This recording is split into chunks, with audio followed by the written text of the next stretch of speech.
అందరికీ నమస్కారం. అందరూ ఎలా ఉన్నారు? ఈరోజు ఈ వీడియోలో ఒక గొప్ప వాహనం గురించి తెలుసుకోబోతున్నాం. ఆ వాహనం గురించి ఎన్నో పురాణాలలో సంభాషింపబడింది. ఆ వాహనం పరమేశ్వరుడికి ఎంతో ప్రియమైన వాహనం. మరో కొత్త వీడియోతో మళ్ళీ నేను మీ ముందుకు వచ్చేసాను. Welcome to our channel.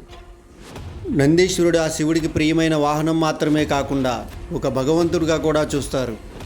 Mahanandi గ్రామం ఆంధ్రప్రదేశ్ రాష్ట్రంలో నంద్యాల జిల్లాలో ఉంది. ఈ ప్రాంతం చుట్టూ నల్లమల్ల అడవులు పచ్చదనంతో నిండి ఉంటుంది.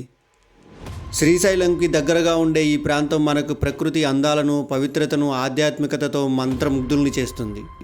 ఈ ఆలయం చారిత్రకంగా చాలా పురాతనమైనది. కనీసం 1500 సంవత్సరాల పురాతనంగా భావించబడుతుంది. చాళుక్యులు, రాజరాజ చోళులు, వివిధ రాజులు ఈ ఆలయానికి సేవలు అందించారు.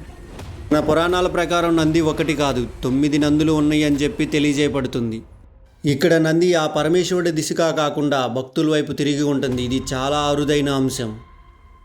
ఇక్కడ ఆలయం లోపల శివలింగం పైన నిరంతరం నీరు ప్రవహిస్తూ ఉంటుంది.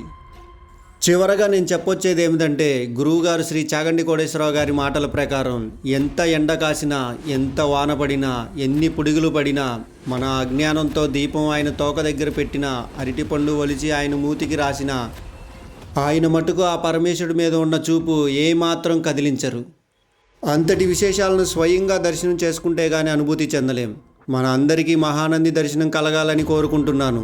మీకు ఈ వీడియో నచ్చినట్లయితే లైక్ చేయండి, షేర్ చేయండి. మీ అభిప్రాయాలను కామెంట్ రూపంలో తెలియజేయండి. మరిన్ని ఇలాంటి వీడియోల కోసం మన ఛానల్ని సబ్స్క్రైబ్ చేసుకోండి.